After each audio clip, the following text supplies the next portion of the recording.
আহ, কচুয়াবাসীকে জানাই নববর্ষের শুভেচ্ছা। শুভ নববর্ষ। এই নববর্ষ আমাদেরকে সংযম, আমাদেরকে সমৃদ্ধি এবং শান্তির জন্য বার্তা বয়ে নিয়ে আসবে এবং সামনের দিনে একতাবদ্ধ হয়ে একটি শান্ত, সুন্দর এবং সমৃদ্ধি কচুয়া গঠনে সহায়তা করবে বলে আমি সকলের প্রতি বিশ্বাস রাখি। এবং আমি এটা বিশ্বাস রাখি যে এইভাবে আমরা যেভাবে আজকের প্রোগ্রামটা করেছি, একইভাবে সকলের সাথে কাঁধে কাঁধ মিলিয়ে, হাতে হাত মিলিয়ে একটি উন্নত কচুয়া উপহার দিতে পারবো এই বলে আমার বিশ্বাস। আমি এই এই বিশ্বাস রেখেই আজকে সকলকে নববর্ষের শুভেচ্ছা জানাচ্ছি। শুভ নববর্ষ। বিসমিল্লাহির রহমানির রহিম।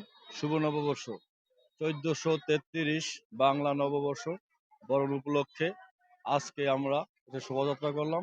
আপনারা জানেন, এই প্রথম বাংলাদেশের বর্তমান প্রধানমন্ত্রী, মাননীয় প্রধানমন্ত্রী, বিএনপি চেয়ারম্যান জনাব তারেক রহমান সাহেব ক্ষমতা নেওয়ার পরে আজকে এই প্রথম আমাদের শোভাযাত্রা।